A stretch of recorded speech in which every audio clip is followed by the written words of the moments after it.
രമേശ് ചെന്നിത്തലയുടെ വെളിപ്പെടുത്തൽ ഇതിൻ്റെ പ്രാധാന്യം വളരെ വളരെ നിർണായകമാണത്. അതെന്താണെന്ന് ചോദിച്ചാൽ, serious laxity in the investigation of this crime and cast shadow of doubt on the investigation എന്ന് പറഞ്ഞാൽ, ഈ വിഷയം അന്വേഷണത്തിൻ്റെ ഗുരുതരമായിട്ടുള്ള മാന്ദ്യം കാണിക്കുന്നു എന്ന് മാത്രമല്ല, അന്വേഷണത്തിന് മേൽ സംശയത്തിൻ്റെ ഒരു നിഴൽ വീഴ്ത്തുകയും ചെയ്യുന്നു. ഉദാഹരണ സഹിതം കോടതി പറഞ്ഞിരിക്കുന്ന സാഹചര്യത്തിൽ, പേരുകൾ വ്യക്തമാക്കി കോടതി പറഞ്ഞിരിക്കുന്ന സാഹചര്യത്തിൽ ഇനി ഇവരെ അറസ്റ്റ് ചെയ്യാതെ അന്വേഷണ സംഘത്തിന് ഒരു ഇഞ്ച് മുന്നോട്ട് പോകാൻ പറ്റില്ല. നമസ്കാരം. ശബരിമല പെരുംകൊള്ള പുറത്തായതിനു ശേഷം SITയുടെ അന്വേഷണം വളരെ ശരിയായ ദിശയിലാണ് പോയിക്കൊണ്ടിരിക്കുന്നത് എന്നൊക്കെയാണ് നമ്മൾ കരുതിയിരുന്നത്.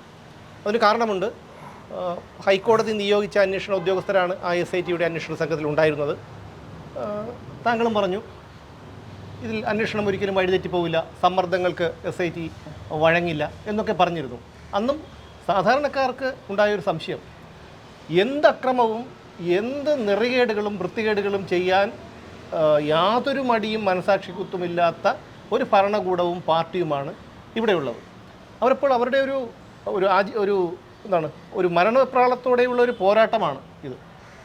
ഇപ്പോൾ ഇന്നലെ കോടതി തന്നെ കണ്ടെത്തി SITയുടെ അന്വേഷണം ശരിയായ ദിശയിലല്ല എന്നുള്ളത്.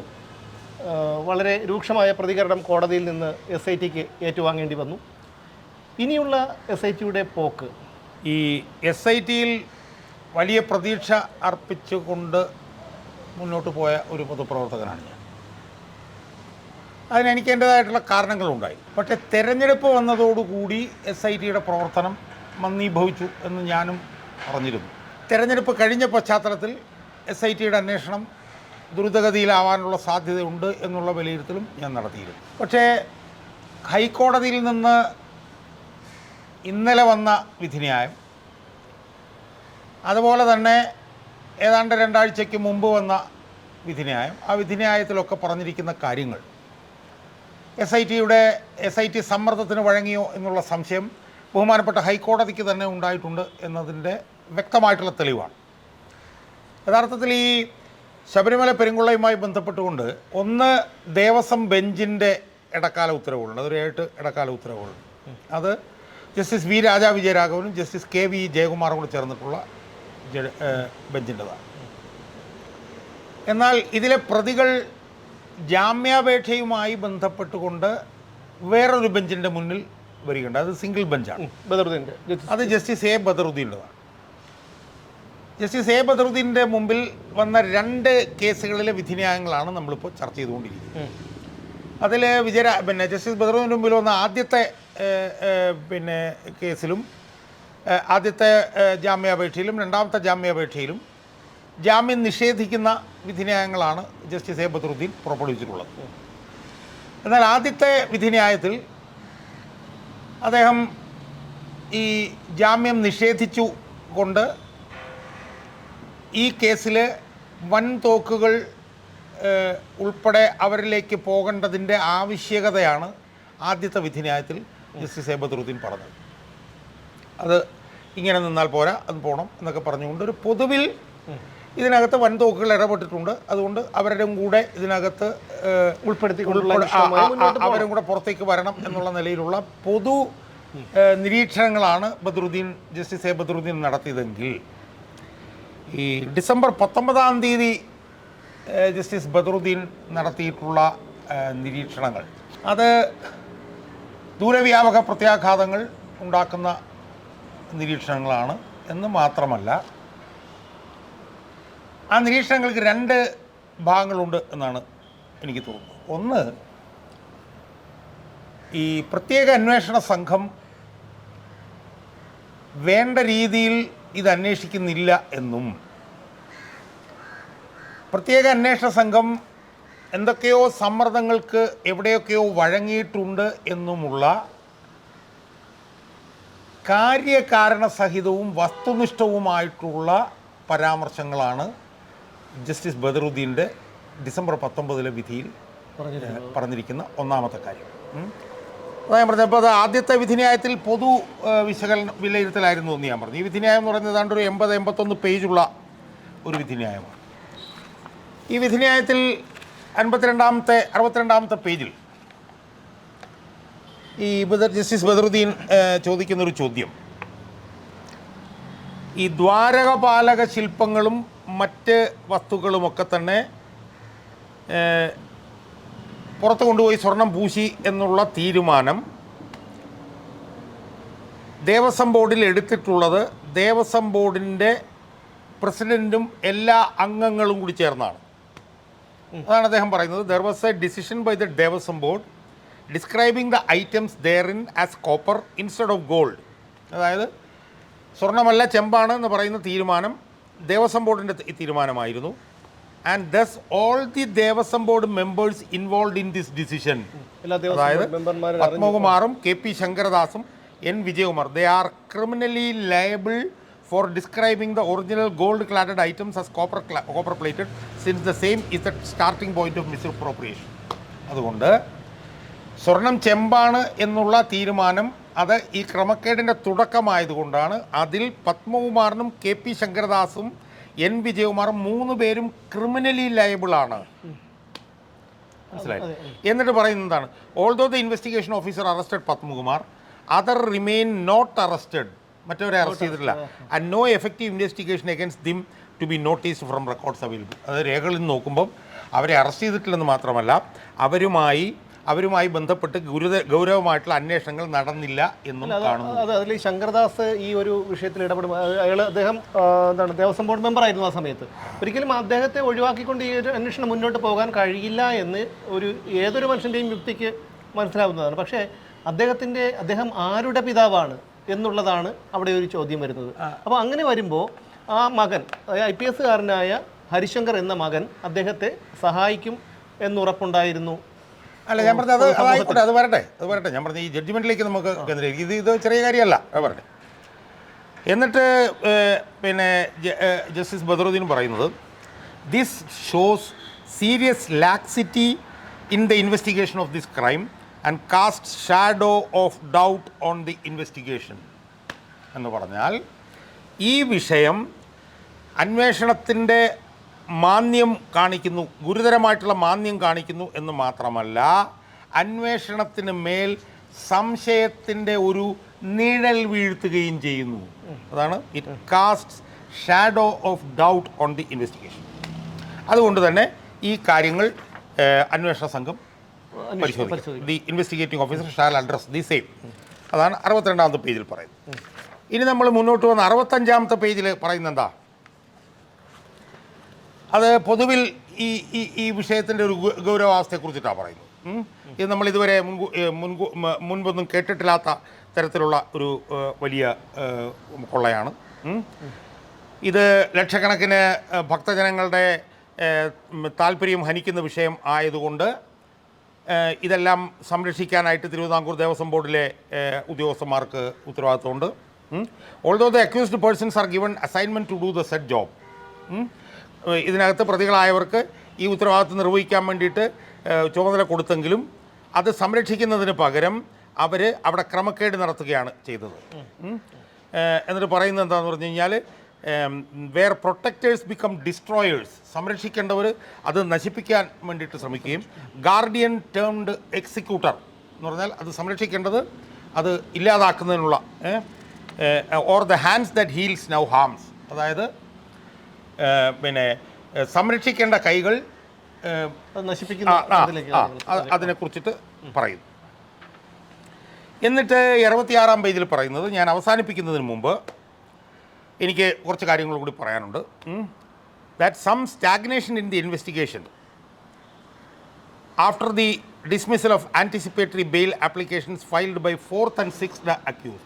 അത് 4ാമത്തെ പ്രതിയും 6ാമത്തെ പ്രതിയുടെയും മുൻകൂർ ജാമ്യാപേക്ഷ തള്ളിക്കളഞ്ഞതിന് ശേഷം കുറേ ദിവസങ്ങൾ കഴിഞ്ഞിട്ട് അവരെ അറസ്റ്റ് ചെയ്യുന്നില്ല.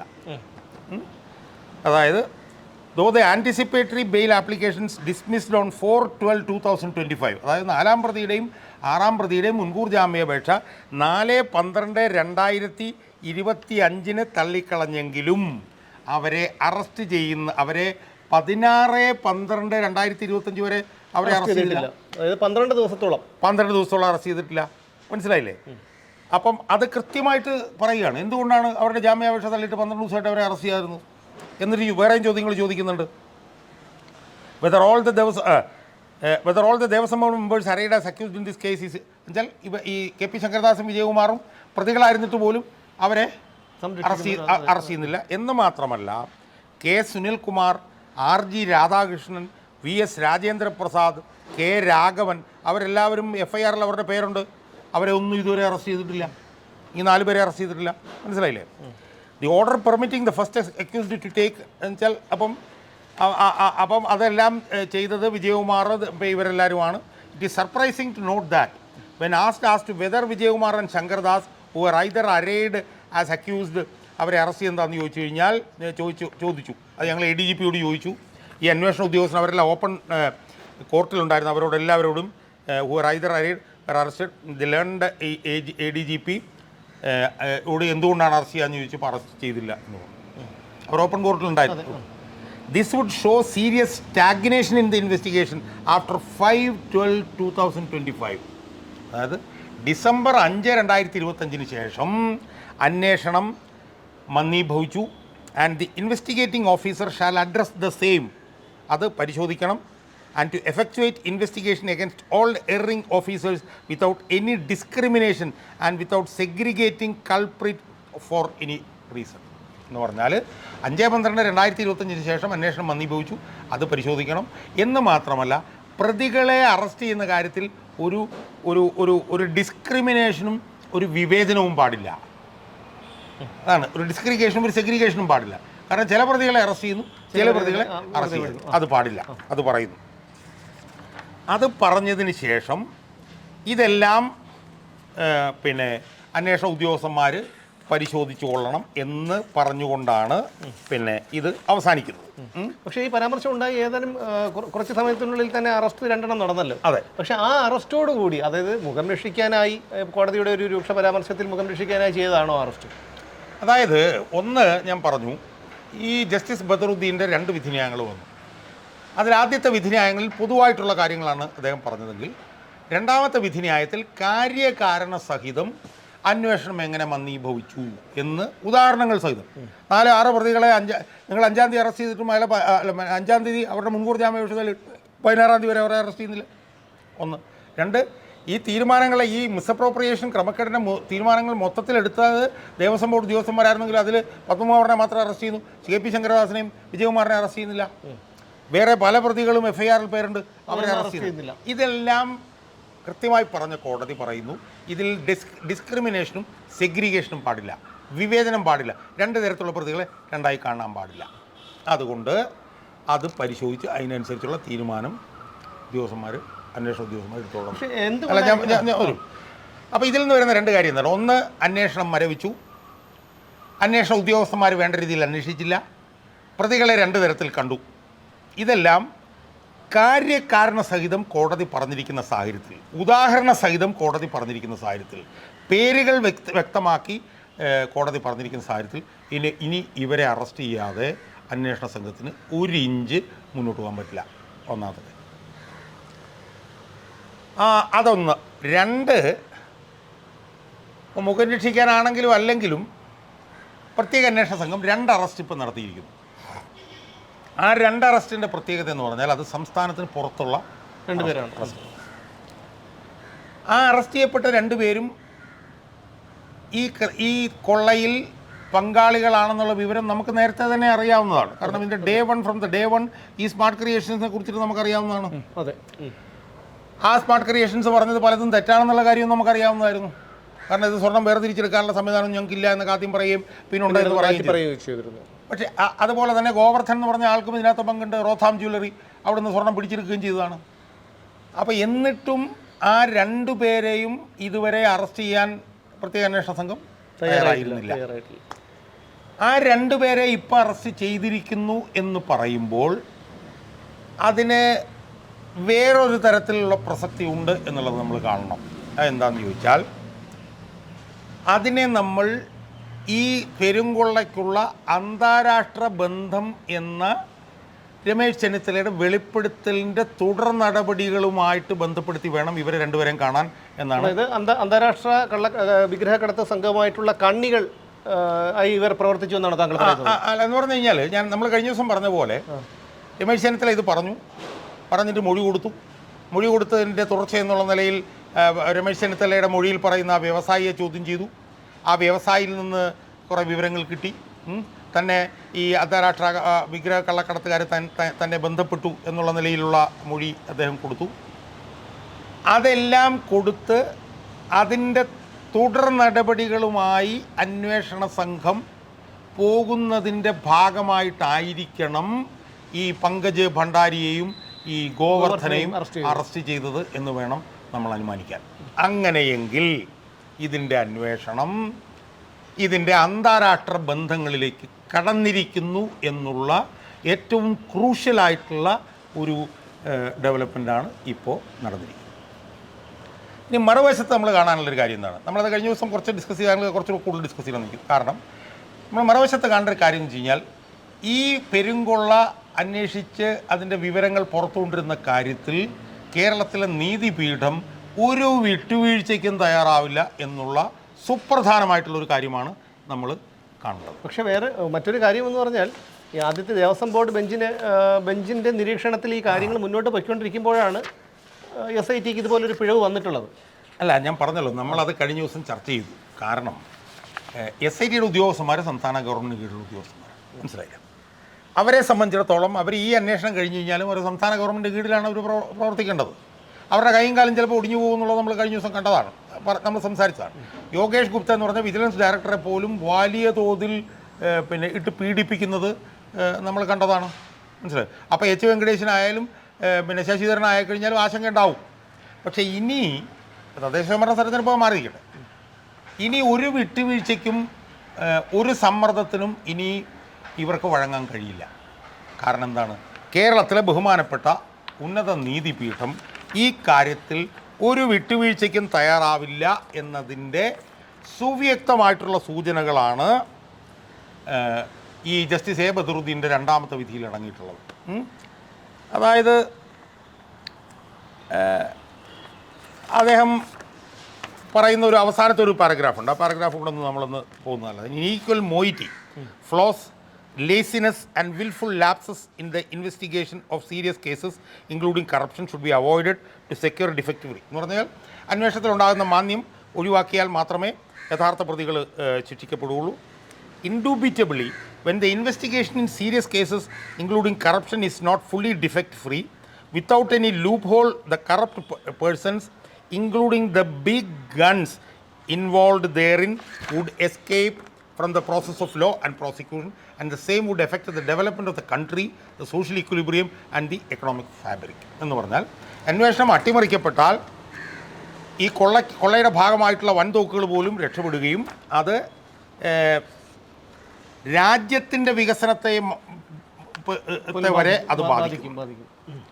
Therefore, അതുകൊണ്ട് while dealing with serious case including corruption, അഴിമതി പോലുള്ള സീരിയസ് കേസുകളിൽ നിങ്ങൾ ഇടപെടുമ്പോൾ the investigation as well as the prosecution should be so vigilant to avoid escape of the culprits, including the big guns involved therein, to protect the wish of the framers of the constitution and to safeguard the society as a whole. എനിക്ക് തോന്നുന്നത് ഈ വിധിന്യായത്തിലെ ഒരുപക്ഷെ ഏറ്റവും പ്രധാനപ്പെട്ട ഒരു വാചകം ഇതായിരിക്കുന്നു. അതായത് പറയുന്നത് എന്താണ്?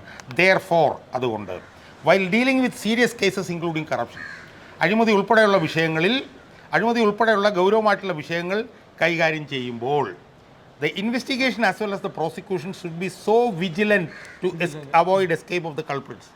അതായത് ഇത്രയും സീരിയസ് ആയിട്ടുള്ള കറപ്ഷൻ പോലുള്ള വിഷയങ്ങൾ കൈകാര്യം ചെയ്യുമ്പോൾ അന്വേഷണവും പ്രോസിക്യൂഷനും പ്രതികൾ രക്ഷപ്പെടാതിരിക്കാൻ സദാ ശ്രദ്ധയോടുകൂടി വിജിലൻ്റായി പ്രവർത്തിക്കണം. ആ കൾപ്രിറ്റ് എന്ന് പറഞ്ഞാൽ ഇൻക്ലൂഡിങ് ദ ബിഗ് ഗൺസ്, അതായത് വൻതോക്കുകൾ പോലും രക്ഷപ്പെടാതിരിക്കണം. അതെന്തിനാണ്? in order to protect the wish of the framers of the constitution and to safeguard the society as a whole. അതുകൊണ്ട് നമ്മുടെ ഭരണഘടനയുടെ രൂപീകരണകർത്താക്കളുടെ അവരുടെ ആഗ്രഹം സംരക്ഷിക്കുന്നതിനും സൊസൈറ്റി നമ്മുടെ സമൂഹത്തിൻ്റെ താല്പര്യങ്ങൾ സംരക്ഷിക്കുന്നതിനും വേണ്ടിയിട്ട്, മനസ്സിലായി. അപ്പോൾ ഇതിൽ നമ്മൾ മനസ്സിലാക്കേണ്ടത്, ഇതിലൂടെയൊക്കെ നീതിപീഠം കൊടുക്കുന്ന ഒരു സന്ദേശം എന്ന് പറയുന്നത് ഈ ശബരിമല പെരുങ്കൊള്ളയിലെ യഥാർത്ഥ പ്രതികളെ ശിക്ഷിക്കുന്ന കാര്യത്തിൽ ഒരിഞ്ചു പോലും ഒരണുവിട പോലും തങ്ങൾ പിന്നോട്ട് പോവില്ല എന്നതാണ് ഇതിൽ നിന്നുള്ള സൂചന. അവിടെയും ഈ രമേശ് ചെന്നിത്തലയുടെ വെളിപ്പെടുത്തലോട് കൂടിയാണ് അന്വേഷണം മറ്റൊരു തലത്തിലേക്ക് പോയത്. ഒരുപക്ഷെ രമേശ് ചെന്നിത്തല ഈ വെളിപ്പെടുത്തലുമായി വന്നിട്ടില്ലായിരുന്നുവെങ്കിൽ ഈ അന്വേഷണം അവിടെ അവസാനിക്കുമായിരുന്നില്ലേ? അല്ല, ഞാൻ അങ്ങനെ കാണുന്നില്ല. ഞാൻ അതിൻ്റെ രമേശ് ചെന്നിത്തല പ്രാധാന്യത്തിലേക്ക് ഞാൻ വരാം. ഒന്ന്, ഞാൻ പറഞ്ഞത് ഇതിൻ്റെ യഥാർത്ഥ പ്രതികൾ അവരെത്ര വൻ തോക്കുകളായി ഈ ബിഗ് ഗൺസ് എന്നുള്ള ഉപയോഗം ഈ ജസ്റ്റിസ് ബദറുദ്ദീൻ അദ്ദേഹത്തിൻ്റെ 2 വിധിന്യായങ്ങളിലും പറഞ്ഞിട്ടുള്ളതാണ്. അപ്പോൾ അതുകൊണ്ട് തന്നെ ഇത് പിന്നെ നീതിപീഠം അങ്ങ് ഇറങ്ങി പുറപ്പെട്ടിരിക്കുകയാണ്. ഇതിൽ യഥാർത്ഥ പ്രതികൾ ശിക്ഷിക്കപ്പെടാതെ തങ്ങൾ മുന്നോട്ട് പോകില്ല. അതിൻ്റെ ഭാഗമായിട്ട് വേണം ദേവസ്വം ബെഞ്ചിൻ്റെ വിധിന്യായം നമ്മൾ കാണാൻ. അതുപോലെ തന്നെ ഈ ജസ്റ്റിസ് ബദറുദ്ദീൻ്റെ 2 വിധിന്യായങ്ങൾ നമ്മൾ കാണാൻ. അതോടൊപ്പം തന്നെ നമ്മൾ പ്രത്യേകിച്ച് കാണേണ്ട ഒരു കാര്യം എന്താണ്, കീഴ്ക്കോടതികളിൽ നിന്ന് ഒരു പ്രതികൾക്ക് പോലും ഇതുവരെ ജാമ്യം കിട്ടിയിട്ടില്ല. യഥാർത്ഥത്തിൽ ഇതിനകത്ത് ഈ രോഗമുണ്ട് എന്ന് പറഞ്ഞ് ജാമ്യം കൊടുക്കാതിരിക്കുന്നത് പോലും ശരിയല്ല എന്ന് ഇതിനകത്ത് അദ്ദേഹം വാദിക്കുന്നുണ്ട്. ഇൻ സച്ച് കേസസ് അദ്ദേഹം പറയാണ്, age old ailments such as diabetes, hypertension etcetera and medication thereof are also not ground for granting bail. അതായത് ഒരു ദീർഘകാലമായിട്ടുള്ള ഡയബറ്റിക്സോ അല്ലെങ്കിൽ ഹൈപ്പർ ടെൻഷനോ എന്നുള്ളതൊന്നും ഈ ബെയിൽ കൊടുക്കുന്നതിനുള്ള കാരണമാകരുത്. Since such infirmities can be adequately addressed by jail authorities or investigating agency by giving proper medical care എന്ന് പറഞ്ഞാൽ ഇതുപോലുള്ള വിഷയങ്ങളൊക്കെ വന്നാൽ ജയിലധികൃതർക്ക് അതിന് ആവശ്യമായിട്ടുള്ള ചികിത്സ കൊടുക്കാം. അതുകൊണ്ട് അത് മാത്രമല്ല, അത് ഇനിയുള്ള ഉദ്യോഗസ്ഥർക്ക് കൂടി ഒരു പാഠമാകണം ഇത്. കാരണം ഈ രാഷ്ട്രീയക്കാരുടെയും മന്ത്രിമാരുടെയും സമ്മർദ്ദത്തിന് വഴങ്ങി എന്തും ചെയ്യാം, നമുക്ക് മാത്രം അങ്ങ് രക്ഷപ്പെട്ടു പോവാം എന്നുള്ള ഒരു തോന്നലുണ്ട്. അതോടൊപ്പം തന്നെ എത്ര കർശനമായിട്ടുള്ള നിലപാടാണ് കോടതികൾ സ്വീകരിക്കുന്നത് എന്നുള്ളതാണ് അതിനകത്ത് ഏറ്റവും പ്രധാനപ്പെട്ടത്. നമ്മൾ ഇതുവരെ ദേവസ്വം ബെഞ്ചിൻ്റെ വിധിന്യായത്തെക്കുറിച്ചാണ് പറഞ്ഞിരുന്നത്. പക്ഷേ അതിന് തന്നെ തത്തുല്യമായി നിർണായകമാണ് ജസ്റ്റിസ് ബദറുദ്ദീൻ്റെ വിധിന്യായങ്ങളും. കാരണം ജസ്റ്റിസ് ബദറുദ്ദീൻ്റെ വിധിന്യായങ്ങൾ ദുർബലമായി പോയിരുന്നെങ്കിൽ ഈ പ്രതികൾക്ക് ജാമ്യം കിട്ടി പോകുമായിരുന്നു. മനസ്സിലായി? അപ്പോൾ കീഴ്ക്കോടതിയും മേൽക്കോടതിയും അതിനകത്തൊരു വിട്ടുവീഴ്ചയില്ല. ഒന്നാമത്. രണ്ടാമത്തെ കാര്യം, രമേശ് ചെന്നിത്തലയുടെ വെളിപ്പെടുത്തൽ ഇതിൻ്റെ പ്രാധാന്യം വളരെ വളരെ നിർണായകമാണത്. അതെന്താണെന്ന് ചോദിച്ചാൽ, സ്വർണ്ണം എവിടെ പോയി എന്നുള്ളത് കണ്ടുപിടിക്കേണ്ടതാണ്. അതെ, സ്വർണ്ണം ചില്ലറ ഗ്രാമുകളാണ് അവിടുന്ന് ഇവിടുന്ന് കൊണ്ടുവന്നത്. മനസ്സിലായില്ലേ? സ്വർണ്ണം എവിടെ പോയി എന്നുള്ളത്, സ്വർണ്ണം എങ്ങനെ പോയി എന്നുള്ളത്, സ്വർണം പോയോ ഇല്ലയോ എന്നുള്ളത് സംബന്ധിച്ച് നിർണായകമായിട്ടുള്ള റിസൾട്ട് വരാനുണ്ട്. എന്താണെന്നറിയോ? അവിടുത്തെ സ്വർണ്ണത്തിൻ്റെ ക്വാളിറ്റി പരിശോധിക്കാനായിട്ട് ഹൈക്കോടതി പറഞ്ഞിട്ടുണ്ട്. അത് വരാണ്ടിരിക്കും. അപ്പം രമേശ് ചെന്നിത്തല എന്ന് പറഞ്ഞ രാഷ്ട്രീയ പ്രവർത്തകൻ്റെ ഇടപെടൽ സത്യത്തിൽ ഈ ശബരിമല പെരുങ്കൊള്ളയിൽ ഏറ്റവും നിർണായകമായിട്ടുള്ള ഒരു ഇടപെടലാണ് എന്ന് നമ്മൾ വിലയിരുത്തേണ്ടി വരും. എന്താണ് കാരണം? ഈ സ്വർണം എവിടെ പോയി, ഈ സ്വർണം ആരുടെ കയ്യിൽ ചെന്ന് പെട്ടു എന്നുള്ളിടത്താണ് ആ സ്വർണം ഇവിടുന്ന് വലിയ തോതിൽ പോയിട്ടുണ്ടെന്നും അത് അന്താരാഷ്ട്ര വിഗ്രഹ കള്ളക്കടത്തുകാരുടെ കൈവശം എത്തിച്ചേർന്നിട്ടുണ്ട് എന്നുമുള്ള രമേശ് ചെന്നിത്തലയുടെ വെളിപ്പെടുത്തൽ. സ്വാഭാവികമായി നമുക്കിതിനകത്തൊരു കാര്യം പറയാവുന്ന എന്താ, രാഷ്ട്രീയക്കാരാകുമ്പോഴത്തേക്ക് അവർ പബ്ലിസിറ്റി കിട്ടാൻ വേണ്ടിയിട്ട് ഇതുപോലുള്ള സാധനങ്ങളൊക്കെ ചെയ്യും. മനസ്സിലായി? പ്രത്യേകിച്ച് കോൺഗ്രസ്സുകാർ അതിനൊന്നും ഒട്ടും പുറകിലുമല്ല. പക്ഷേ ഇവിടെ രമേശ് ചെന്നിത്തല എന്ന് പറഞ്ഞിട്ടുള്ള കോൺഗ്രസ് നേതാവ് നടത്തിയിട്ടുള്ള വെളിപ്പെടുത്തലുകൾ എല്ലാ ഗൗരവത്തോടും കൂടി നമ്മൾ പരിശോധിക്കുകയും അതിൻ്റെ ഗൗരവാവസ്ഥ നമ്മൾ കാണുകയും ചെയ്യണം. അദ്ദേഹം തുടക്കം മുതൽ പറഞ്ഞെന്താ, എനിക്ക് കുറച്ച് വിവരങ്ങൾ കിട്ടി, എൻ്റെ കയ്യിൽ തെളിവൊന്നുമില്ല, ഒരു തെളിവ് എൻ്റെ ഇല്ല, പക്ഷേ എന്നോടൊരു വ്യവസായി പറഞ്ഞു, ആ കാര്യങ്ങൾ ഞാൻ മൊഴിയായിട്ട് കൊടുക്കാൻ തയ്യാറാണ് എന്ന് അദ്ദേഹം പറയുന്നു. ഒന്ന്. രണ്ട്, വേറെയുള്ള രാഷ്ട്രീയ നേതാക്കന്മാരാണ് വിചാരിക്കുമോ എന്തിനാണ് ഈ അന്താരാഷ്ട്ര വിഗ്രഹ കൊള്ളക്കടത്തുകാരായിട്ടൊക്കെ നമ്മൾ ഏറ്റുമുട്ടുന്നത്, നമുക്ക് വളരെ സേഫ് സോണിൽ നിന്നാൽ പോരെ എന്നൊക്കെ പറഞ്ഞിട്ട് പല രാഷ്ട്രീയ നേതാക്കന്മാരാണെങ്കിൽ ഇത് കിട്ടിക്കഴിഞ്ഞാൽ മിണ്ടാതിരിക്കും. അല്ല, അത് മാത്രമല്ല, ഇതുപോലൊരു സംഭവം പുറത്ത് വിടും എന്ന് പറയുമ്പോൾ തന്നെ പല രീതിയിലുള്ള സമ്മർദ്ദങ്ങളും പ്രലോഭനങ്ങളും ഒക്കെ വന്നേക്കാവല്ലോ. അപ്പോൾ അദ്ദേഹമാണെങ്കിൽ തന്നെ അടുത്തവണ മുഖ്യമന്ത്രിയാകാനൊക്കെ സാധ്യതയുള്ള ഒരു മനുഷ്യനാണ്. അപ്പോൾ ആ സാഹചര്യത്തിൽ എന്തിനാണ് നമ്മൾ വലിയ ശത്രുക്കളെ നമ്മൾ വെറുതെ ഉണ്ടാക്കുന്നത്? ഇപ്പോൾ എന്നോടൊക്കെ പോലും തന്നെ ആൾ ചോദിക്കുന്നത്, എന്തിനാണ് വെറുതെ ശത്രുക്കളെ ഉണ്ടാക്കുന്നത് എന്ന് ചോദിക്കുന്നു. എന്ന് പറഞ്ഞ പോലെ അയാൾക്ക് വേണമെങ്കിൽ അത് ഒഴിവാക്കാവുന്നതായിരുന്നു. പക്ഷേ അയാൾ ഒഴിവാക്കിയില്ല എന്ന് മാത്രമല്ല, അയാൾ വളരെ ശക്തമായിട്ട് ഇതിനകത്ത് നിന്നു എന്ന് മാത്രമല്ല, അയാൾ നടത്തിയിട്ടുള്ള ഇടപെടൽ യാഥാർത്ഥ്യബോധത്തോടു കൂടിയാണെന്നുള്ളതിൻ്റെ തെളിവുകളാണ് ഇപ്പോൾ പുറത്തേക്ക് വന്നുകൊണ്ടിരിക്കുന്നത്. അതിൻ്റെ തുടർച്ചയെന്നുള്ള നിലയിൽ അന്വേഷണ സംഘം പോകുന്നു, എന്ന് മാത്രമല്ല ഈ സംസ്ഥാനത്തിന് പുറത്ത് ഈ പങ്കജ് ഭണ്ഡാരിയുടെയും ഗോവർദ്ധനെയും അറസ്റ്റ് ചെയ്തത് പോലും രമേശ് ചെന്നിത്തല നടത്തിയ വെളിപ്പെടുത്തലിൻ്റെ തുടർ നടപടികളാണോ എന്ന് നമുക്ക് ന്യായമായും സംശയിക്കാവുന്നതാണ്. അങ്ങനെയാണെങ്കിൽ രമേശ് ചെന്നിത്തല എന്ന് പറഞ്ഞ രാഷ്ട്രീയ നേതാവ് നടത്തിയിട്ടുള്ള ഈ ഒരു വെളിപ്പെടുത്തൽ ഇടപെടൽ ഈ വിഷയത്തിൻ്റെ ഈ വിഷയത്തിൽ അതിൻ്റെ സത്യം വെളിപ്പെടുത്തുന്നതിലേക്കുള്ള ഒരു നിർണായകമായിട്ടുള്ള ഒരു ചുവടുവയ്പ്പാണ് എന്ന് നമ്മൾ ഈ ഘട്ടത്തിൽ നമ്മൾ വിലയിരുത്തേണ്ടി വരും. അപ്പോൾ എന്തായാലും ഇനി വരുന്ന ദിവസങ്ങളിൽ തീർച്ചയായും അറസ്റ്റ് പ്രതീക്ഷിക്കാം. കാരണം കോടതി വളരെ രൂക്ഷമായി തന്നെയാണ് ഈ വിധിന്യായത്തിൽ ഇവരുടെ ജാമ്യാപേക്ഷ തള്ളിക്കൊണ്ട് കോടതി ചില പരാമർശങ്ങൾ നടത്തിയിരിക്കുന്നത്. എല്ലാവരും സംശയിച്ചതുപോലെ സ്വാഭാവികമായും എന്തും ചെയ്യാൻ മടിയില്ലാത്തൊരു പാർട്ടിയും ഭരണകൂടവുമാണ് നിർഭാഗ്യവശാൽ കേരളത്തിലുള്ളത്. അതുകൊണ്ട് തന്നെ അവരെ രക്ഷപ്പെടുത്തേണ്ടത് പാർട്ടിയുടെ ഒരു ആവശ്യം കൂടിയാണ്. അതുകൊണ്ട് എന്ത് കളിക്കും അവർ തയ്യാറാകും എന്നും പൊതുസമൂഹം വിശ്വസിച്ചിരുന്നു. ആ വിശ്വാസത്തെ ശരിവയ്ക്കുന്നതാണ് ഇപ്പോൾ കോടതി നടത്തിയിരിക്കുന്ന പരാമർശം. എന്തായാലും SITക്ക് ഒരു ഒഴിഞ്ഞുമാറലോ അല്ലെങ്കിൽ അന്വേഷണം ഒരു മന്ദഗതിയിൽ കൊണ്ടുപോകാനോ ഒന്നും കഴിയില്ല. ആ തരത്തിലേക്ക് കോടതിയുടെ നിർണായകമായ ഇടപെടൽ ഉണ്ടായിരിക്കുന്നു. അങ്ങനെ വരുമ്പോൾ മുൻ ദേവസ്വം ബോർഡ് പ്രസിഡന്റായ PS പ്രശാന്തും ദേവസ്വം മന്ത്രിമാരും മുൻ ദേവസ്വം ബോർഡ് മെമ്പർമാരായ ശങ്കർദാസും വിജയകുമാറും ഒക്കെ അറസ്റ്റിലേക്ക് നീങ്ങും എന്ന് തന്നെ നമുക്ക് അനുമാനിക്കേണ്ടി വരും.